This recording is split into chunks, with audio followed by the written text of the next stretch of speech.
Okay. So first we're going to start with the mistakes that I see people make when they are in the middle of the process or starting. So the first one is to not take notes or create some kind of a system on what we go over. Now, I'm guilty of that. You know, I have a mentor as well, not one for hormones and stuff, one more for business. But I would be into every single call that we would do. Like I would really love what we went over. I would be so excited when we got done talking. I'd be like ready to take action, ready to implement everything that he just told me about. And I wouldn't write anything down during the call or really even just jot my thoughts down after the call. So while I was so excited and I was really inspired and, ready to go, I couldn't just very well jump right into doing what I wanted to do that next moment because I was busy. So the excitement that I had and how much I absorbed and how present I felt during that call would go out the window. So, and now I have ADHD. So I'm not saying you guys have to take like concise notes and stuff. That's your thing. Great. For me, if I were to do that, I wouldn't be focusing on what's being said.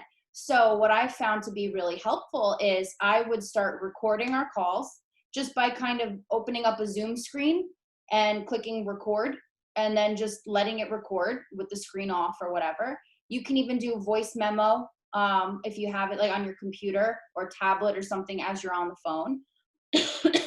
Or I would jot down just some key notes.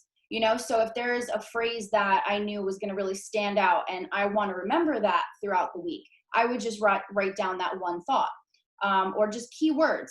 And I would tell him sometimes, just hang on a sec, let me finish writing this.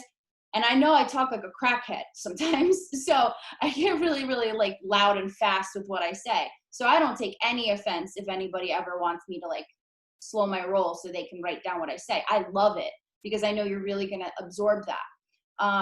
If we're on a text only kind of thing, then maybe have something set up in your notepad where if there is a particular text conversation we have and something really stands out to you and you want to remember that, copy and paste it right into your notepad or save the voice note if I send you a voice note for the future. That brings me to my second most common mistake. Not texting. You don't text when you don't know. That's the biggest mistake. And I get it. Like none of us have ever really had support in this way. You couldn't very well complain to your doctor, complain in quotes, to your doctor if you binged out or you were out with family and, you didn't know what the hell to order somewhere, thinking pre-COVID terms there. I don't know anyone's really going out with their family to eat too much these days, but you know what I'm saying? Like realistic life things that pop up and make it harder for us to stick to baby steps. We've never really had somebody that we could talk to about that where we didn't feel like it was a bad thing that we were doing or we sucked or we were wrong. I get that. So I always tell people have just, even if you text me an emoji, and I'll know if I just get a random emoji from a client, I'll know like, okay, so we got to work on something. And then I'll start and initiate the convo. If it's something as simple as, is this a good thing to eat with our baby step? You send me a picture of a nutrition label, that's fine too, but don't think that if you don't know how to implement what we're going over that I expect you to. I want to teach you how to do that. So if it's a matter of just, learning little things. Like, let's say I say to you, oh, that's a great label, but you know what you could have? You could have like twice as much of, and then I tell you about something new that becomes like your favorite thing. That stuff can come from texting too. It doesn't always have to be negative stuff. It could be like fun stuff that you learn, stuff that makes you feel like, oh, okay, this is actually easier than I thought. Because I don't want to ram info down your throats and I don't know when you need certain amounts of info. But if you know me, I love giving info. So definitely text. Now, let's see which one I want to do next. This is a big one. Don't not look at any negative feeling, any negative decision, negative symptom, negative feeling of like emotionally in a situation, don't not look at those as data. It came out really confusing, but all of that, that's all data. That is all stuff. I want you to write that stuff down, like put it in a notepad in your phone and bring that up. Be like, Michelle, can you teach me how to, this is a situation that popped up this weekend. I know you guys are good about, bringing stuff up when we get on the phone, but I've definitely thought of something during the week and been like, oh my God, I need to tell my therapist about this. And then I get to the appointment and I didn't write it down. And I'm like, oh crap, because I'm not as emotional about it anymore. I'm not as, it's not at the front of my mind anymore. But it's something that I definitely want to learn how to kind of navigate if it should happen again, So this is, oh my God, this I'm going to get some text on this one. Don't only try a recipe once if it sucks. And I know you're probably like, but I don't want to waste ingredients again if it wasn't that special and blah, blah, blah. Or maybe you're like, I don't want to waste ingredients again and feel like crap because I got my hopes up thinking it would be better. Text. If you don't know, then you got to text. Just text me. I went to culinary school for baking. So like, if you need help, I will walk you through. I will give you the tips that you need, if you try a recipe out and it doesn't look like, look, I'm not the greatest food photographer. So if it doesn't look anything like what I'm making, then, text me about it because we have to tweak some stuff. I want to help you make it the way that I make it. I pride myself on trying to make recipes easy. So the more you tell me, the problems that you're having with it, the more I can know, okay, so maybe I need to put this in my recipe or I need to change this to make it simpler. My brain's always thinking of ways to kind of listen to your guys' input and try to format it for you. So definitely utilize that. A lot of those stuff on the Pudge page, like it's because I want to do stuff for you guys and then I'll think of a cool recipe for one of you and then I'm like, oh, good, I'm going to put that in the Pudge. So you guys have all the power to get that kind of custom stuff. Make sure you utilize that. And that brings me to my next point. Don't stop trying to make new things and have fun. You don't let the fear of what if it comes out crappy? What if I'm, I run out of energy and I can't do it? Keep the ingredients on you. You never know when the gray hair will strike. And, if it's, let's say you don't have anything to do the next day or, you know what I mean? Like you don't have to be up early for work or something like that. And you're feeling a little bit anxious and it's like 10 o'clock at night. If you have like a box of Swerve cupcakes in your pantry, you got some little like icing fixins in your fridge and you're just antsy and you don't want to go sleep, don't force yourself to go lie down. Go make yourself some banging cupcakes. Feel like by the time you're done making them, you'll probably be a little tuckered out. And then you have these awesome cupcakes and you can eat one in bed and then knock out. So much about that. I feel like when you guys hear that, you're probably like, that sounds so wrong. Like that's just, I can't believe she's giving us this advice to stay up super late and baking stuff, eating in bed. Do it. You know why? Because it sucks for hormones, stress, not getting enough sleep, being just antsy and anxious up in bed at night and having your stress hormones get even worse. That's bad for hormones. If you have some fun with food and you make, some cupcakes that you love or something, and it's a way to kind of get that excess energy out in the meantime, I'd say that's a win-win rather than just staring at your ceiling, being pissed off at yourself for not going to bed. So that's just one example. The more fun you can make this, the more like naughty you feel about doing certain things, the more you're going to want to keep doing it because it feels like freedom.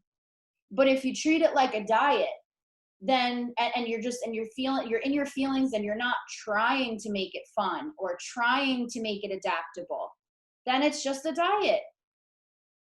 There's a huge difference there. Fun is important. Okay.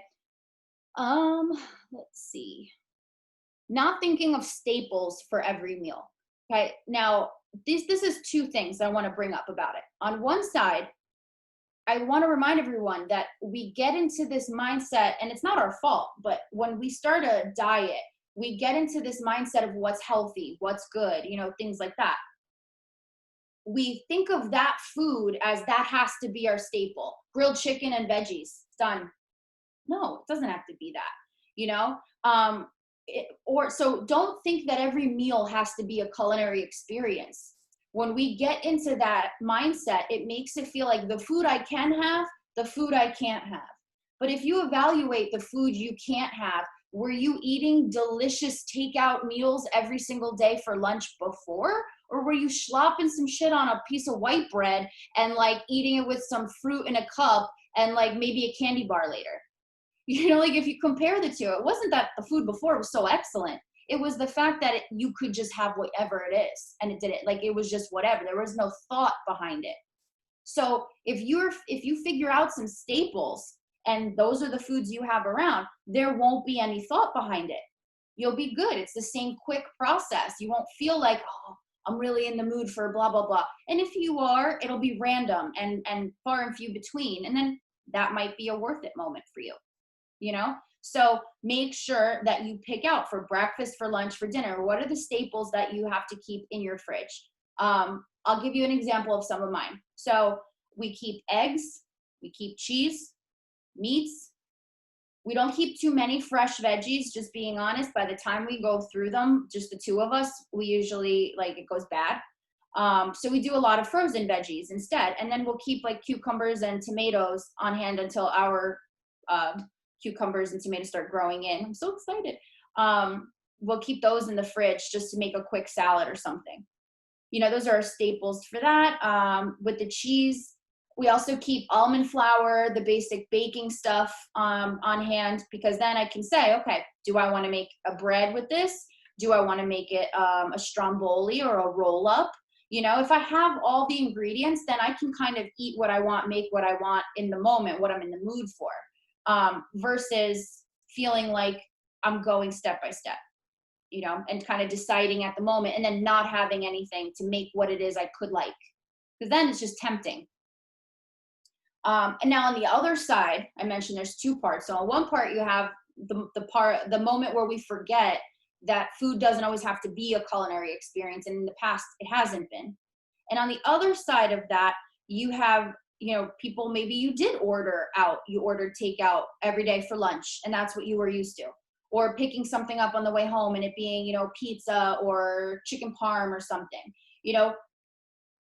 Well, one, I want you to remember that gets expensive, you know, like the idea is to not have food be a hindrance to us at all. So if you're kind of going by a whim and saying like, let me order this, let me order that. Yeah, I know you feel restricted because of the way you have to eat for your hormones, but you should also remind yourself, like, I don't have to spend that much. Like, I don't have to spend that money on blah, blah, blah. Maybe make something like an accountability thing for yourself. Every day that you save money getting takeout, put what you would have spent on takeout for lunch in a little jar or in a little account online. You can set up a separate account and do it all digital, you know? And then at the end of the month, go out, buy yourself something nice, you know? Do something fun, make it fun. That's what's important. To that same regard also though, aside from not thinking of staples for every meal, for those who don't realize how expensive it gets, I also see people not order stuff online because they feel like it's more expensive.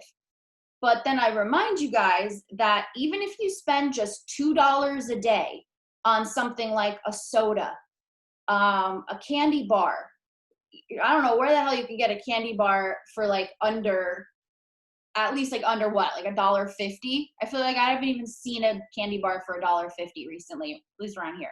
So if you do that every day, that's $60 a month. And that's only if you spend $2 a day. And you get a soda and a candy bar, you're already over. You know, so just think of it that way. Think of the money that I spend on random arbitrary dollar here, dollar there, in the mood for this, in the mood for that kind of purchases. You could get 2 nutrition orders that month where you space out, you know, you have your candy, you have your craving stuff, like stuff that you know you're going to reach for if it's in the house, but you wouldn't if you had your version. You could totally fit that into your budget if you just think of buying your snacks at once rather than in the moment. Nutrition's super cheap too, and the delivery is like very fast. Also, look at your local stores. Their inventory is always changing. So Smart Sweets is a really, really popular brand now. Oh my God, it's gotten so much better. I remember when it first came out, it was like eating a tire.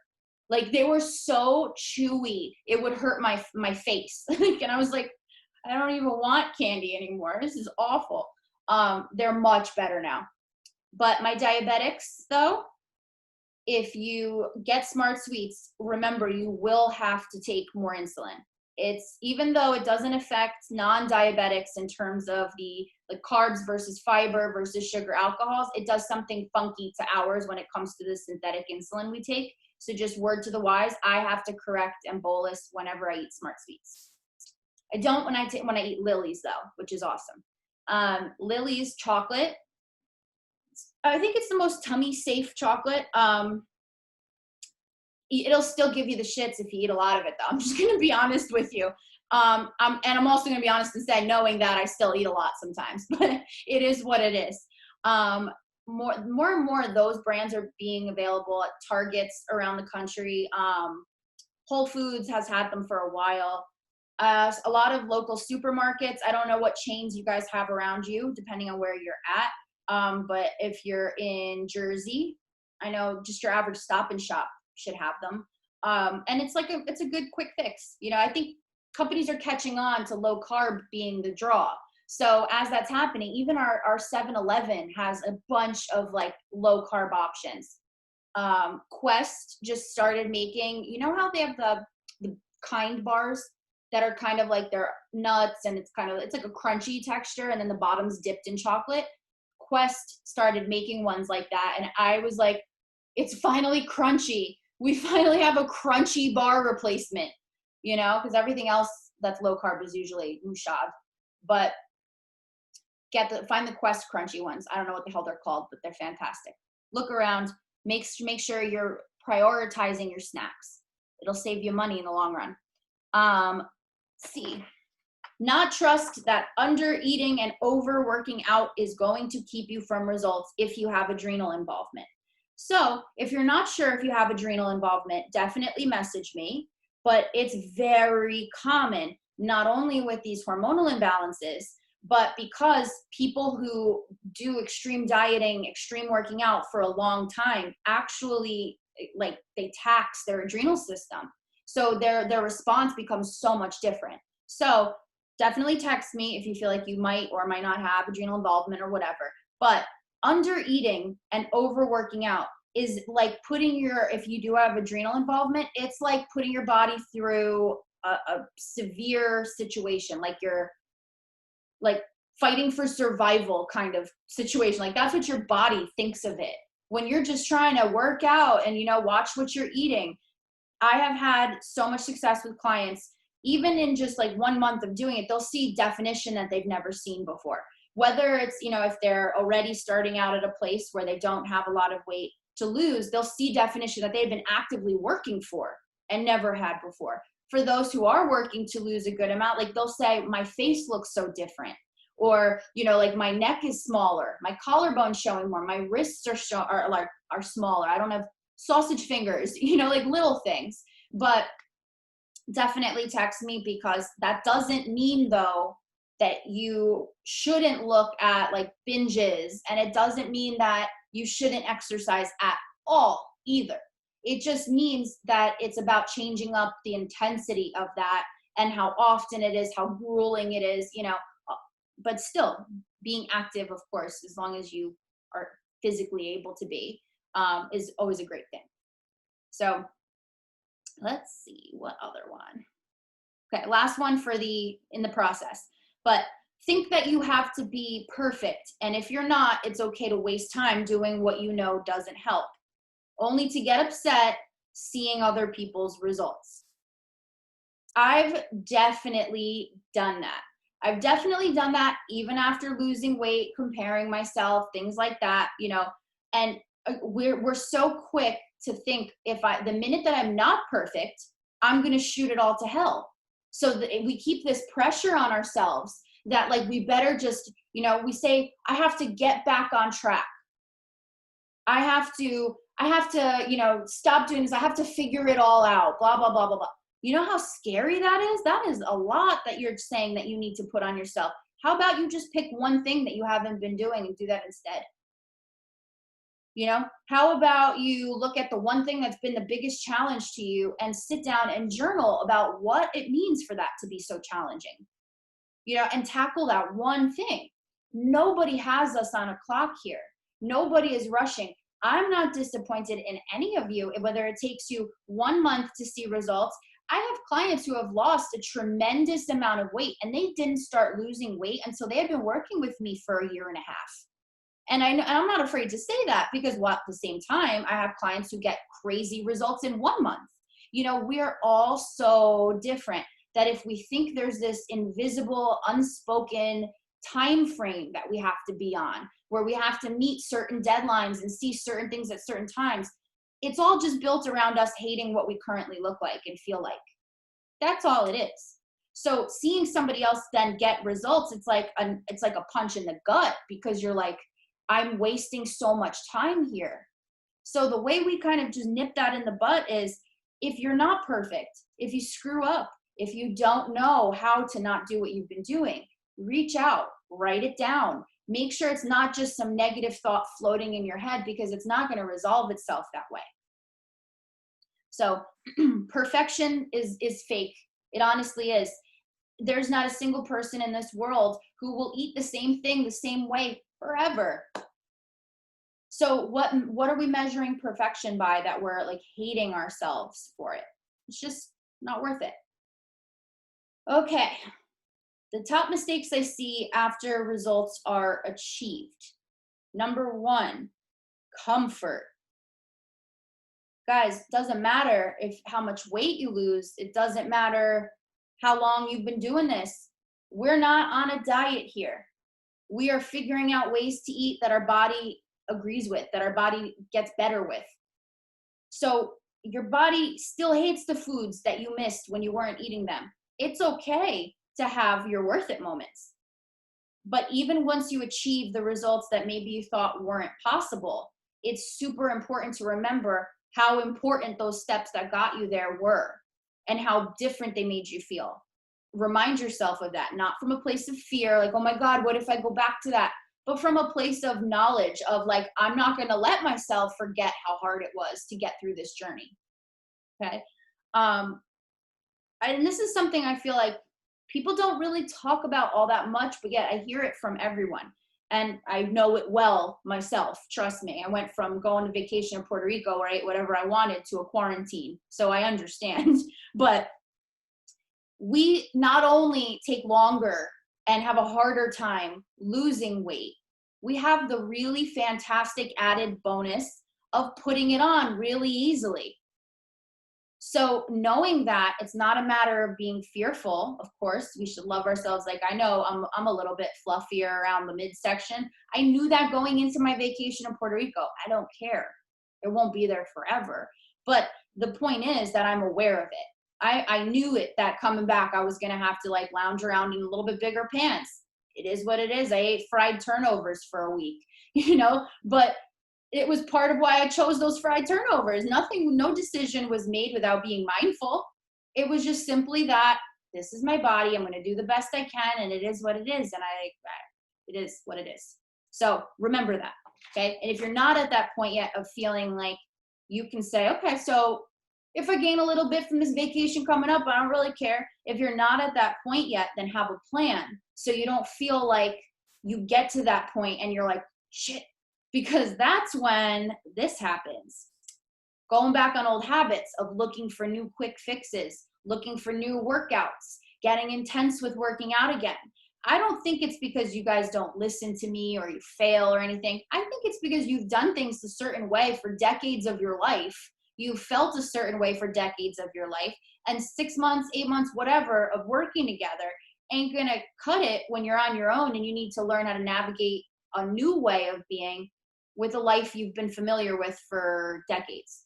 Like that's just natural. It's everybody. Let's see, what did I write here?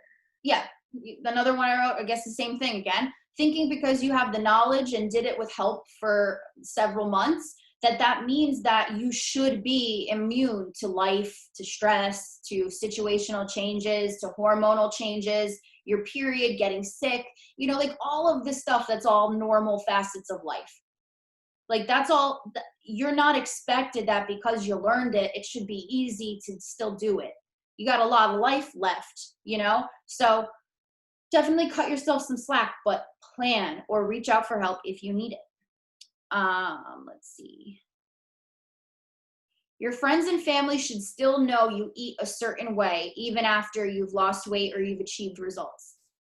Don't let the old diet mentality come back where it's like, oh, well, I did X, Y, and Z to get to this point. And now that I'm here, I can relax, because it's going to get you stuck right in the beginning. It's not helping you having that mindset. So instead, after you lose the weight, after you get your results, don't, you know, you should have worth it moments at family parties and stuff like that if you really love the food. We've gone over that in another Zoom and in the page. But if you've never had a worth it moment before with this family or friends or whatever, let's say, and then now you decide that, you know, people are congratulating you because that's diet culture. Everyone will cheer you on when you lose weight, having no idea how you did it.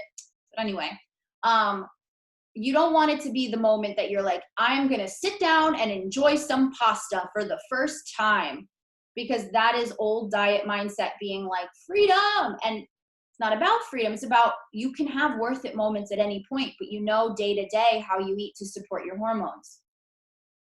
Keep remembering that and keep your worth it moments in check. Keep your, you know, keep balancing out your substitutes, your replacements, the things you enjoy. That all still matters to keep you at the results that you achieved. Okay. This is a huge one, not including your partner or family in what you need in order to maintain your results as well. The worst influence too is, imagine it's, you know, you checked on the scale. Oh, I hit this goal that I had for so long, blah, blah, blah. Hey family, let's go get some pizza. That sucks. But you know what sucks more? Oh my God, you did great, babe. Does this mean we, like me and the kids and you, we can all go get pizza again? How the hell are you going to say no to that? Like, you know, if your whole family's like super excited to go out with you, it's different. Or your partner is like, well, let's go get those donuts we love, or let's go, you know, celebrate. And it includes food that's hurtful. It's not their intention to do that. They're not in our heads to realize what we've learned about food and how we've changed our food perception and everything we've done.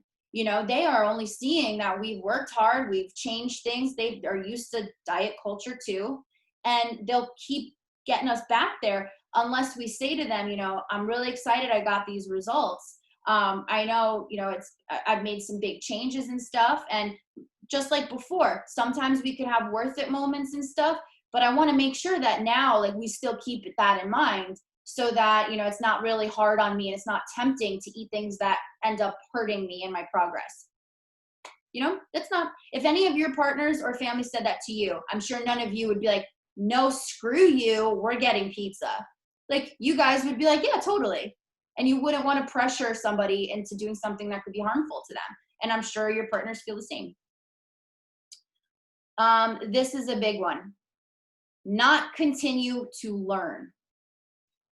Now, I think no matter what, experts in anything, if you're not interested in continuing to learn, even if you have achieved so much, you have learned so much, you are accomplished, you are like the expert, the go-to, you should still be really interested in learning as much as possible at all times.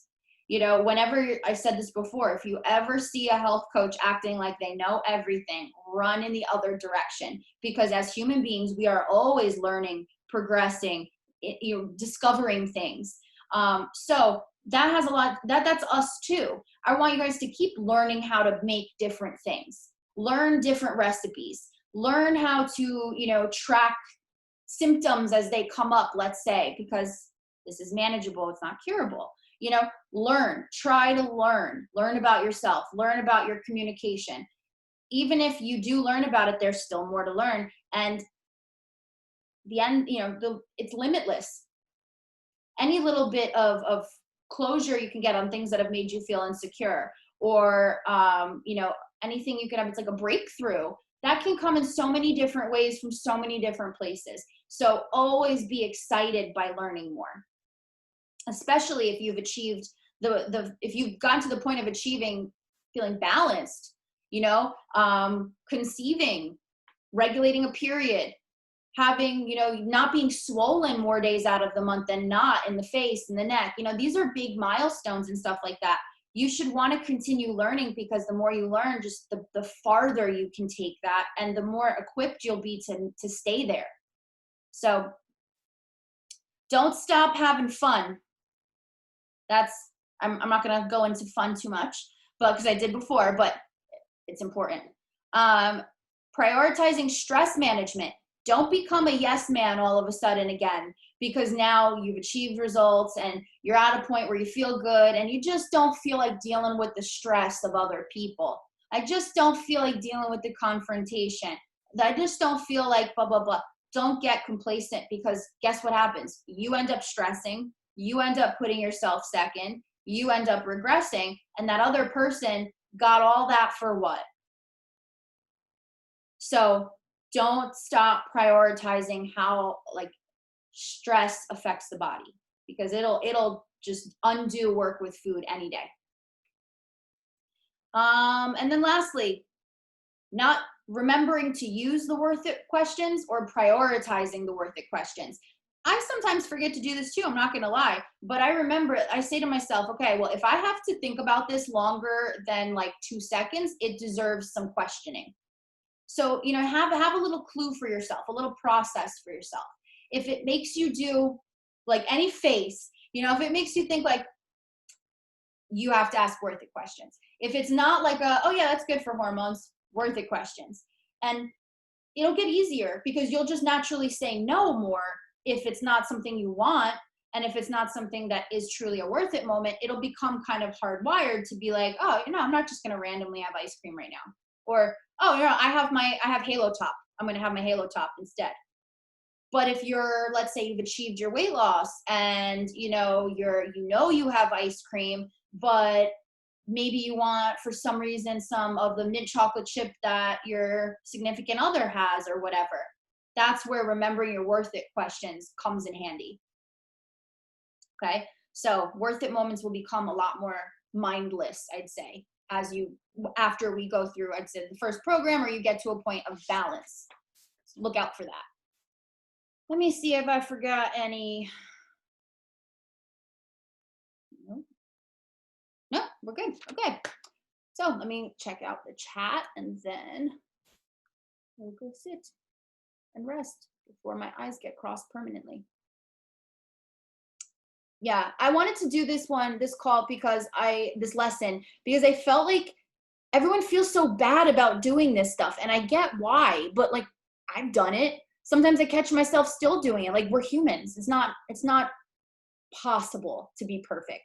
So I guess calling out these mistakes, I hope it helped you guys feel oh, wow, okay, I'm not the only one. I'm not so far out there. I'm not off base, blah, blah, blah. And a good reminder to freaking text me. Okay. So, I agree with both. I definitely think it's genuinely because I'm not used to this type of support, even after being in this program for months. It really, what are you going to be like? Oh, help me, I don't know what to eat. It's a personal shot at our pride too, because we feel like I should just know this, because we've been told that time and time again by diet culture, doctors, etc. I also think it's because of the shame behind not staying, quote unquote, on track, and from past people just degrading us for it. That is so, I want to do a post on that, because it is so, as I mentioned, easy to gain weight when you have these issues. And we have such an immense fear of, even when we achieve what we want, thinking to ourselves this oh my God, what if it goes back? What if I gain it back? It's this insane fear. And if we do, which is really easy to do when you're fighting these illnesses, and we should cut ourselves a little bit of slack for that. It's we feel such, I don't know, I'm going to use a term I used to use for myself when I would yo-yo up and down 15 pounds. And I would think of myself as such a pig, because I'd be why did I work so hard? I let myself actually see results. And I can't believe my stupid brain, I couldn't just do what I got to do and not let this happen again. And that was diet culture speaking, because The only thing worse than a heavy set girl is a heavy set girl that got skinny and got heavy set again, right? She must so be out of control. And it made me feel like gross, you know, but screw all that. We deal with so much. We feel like garbage. Why? Who cares? You know, like truly, the people who love us in our life, they don't give a damn. And strangers, if they do, I don't care. I don't want to have anything to do with them. I don't even know them. Just keep it in your back of your mind. Asking for help in the moment, but then I feel awkward reaching out and sounding crazy. No, you look, none of you guys I've been doing this for a little bit. I don't think anyone is crazy. I have heard a lot of stuff in my time doing this so far. I would never think any of you are crazy. Hormonal maybe, but the best of us are. I feel the same way. Like I totally take one step forward and feel like I'm going to take 2 steps back. As long as you keep your eye on what's working, you know, keep your eye on it. If you feel like, okay, I feel better when I do this, and when I do this, I don't feel better and I don't see results and blah, blah, blah, then try to go back and say, what can I do to plan around that? How can I think to keep gluten-free beer in my fridge, keep sugar-free chocolate in my cabinets? You know, avoid situations where I know I'm going to be tempted and it's not a worth it moment.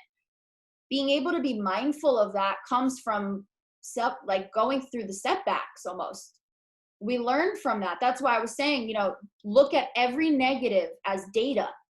Every negative thing, every negative feeling, every step back is data. It's more information for you to plan with. I'm going to make pineapple upside down cupcakes. Ooh, that sounds delicious. I think it would be hard to make it low carb if you use canned pineapple because they're usually like soaked in a syrup or something or fruit juice. But that's actually, what you could do is take fresh pineapple and put that in the bottom. Maybe just coat the pineapple with like a little bit of sweetener beforehand or sugar-free syrup. Put a little bit, like an extra pat of butter on top before you put your batter in. So it's like, I hate this word, but whatever, moist. You know, and you can kind of zhuzh it up that way. I agree with all of this. I am also so used to just quote unquote giving up or giving in that I'm not used to telling anyone about it. Yeah, and definitely shame. Nobody wants to be the pain in the ass, sad fat girl that needs her food made a different way because she can't just figure out how to eat a salad. That's what I used to say to myself. And then I was like, you know what though? You know what people really don't like? The sad fat girl that always has to run to the bathroom and always feels bloated and says no to plans and doesn't have energy to pick her head up off the couch and is in pain. Nobody likes that girl either. So I'm going to eat what I want and enjoy it. If people give me side eye, they could walk a mile in my shoes. So you got it. We'll text about that for sure. Cause that's really, really hard, especially when you deal with like a lot of naysayers around or a diagnosis that's really life altering. So shame and not doing something right is always a thought for me. Never has to be done right, just has to be done until you figure out how to do it. That's it. Dyson, you know my Dyson example. For any newbies on here, I'm going to do it. What? Oh shit, what's the number? 5,124 attempts at the first working prototype. Dyson failed 5,124 times before they got the first one that worked right. Imagine how pissed off their investors were. So I can definitely relate to the whole Staples thing and about not wanting to put thought into my meal all the time. Honestly, that's the worst part. Like, because the stuff that we end up getting when we're in that mode, there aren't delicious items even. It's just quick. It's convenient. It's basically good, even if you didn't have to think about it. Those are the ones we go for, right? That we're the most tempted by. You know, quick, easy, filling, not that much thought. So if we have the stuff around and it literally is like all we can make because it's what we have at home, we're going to still make it delicious according to what we're craving in the moment. But the things we're going to make it with are going to be right in line with that. And a point to that I forgot too. Watch the video on takeout that I did. And there's a chapter in, there's one in chapter 3. I have a whole document for it for takeout and restaurants. So if you don't want to think and you're in that mode where you want to order, still do that, but use that as a guide so what you order is still hormonally friendly. Plan that out ahead of time so you don't have to think about that when you're hungry. For the Smart Sweets, do you follow net carbs or find you have to give more? Girl, I have treated a low blood sugar with Smart Sweets before. It's not reliable because it's not digested the same way. So one time I've had like 3 or 4 Smart Sweets and my blood sugars were crazy. And then another time I've had a package to treat a low blood sugar and not gotten above 90. It's very like touch and go. I usually do, I wait 15 minutes and see how aggressively my blood sugar shoots up. And then I'll do a bolus. I'll bolus for the whole carbs of what I ate, not net. And then I will test again in 15 minutes and see if I need a temp basal. Type 1 diabetes talk, everybody. But it's just not worth it to me. I like chocolate better anyway. But I just want to warn anyone who does want to eat it and is insulin dependent. I can see my ankles again. Hell yeah, Heidi.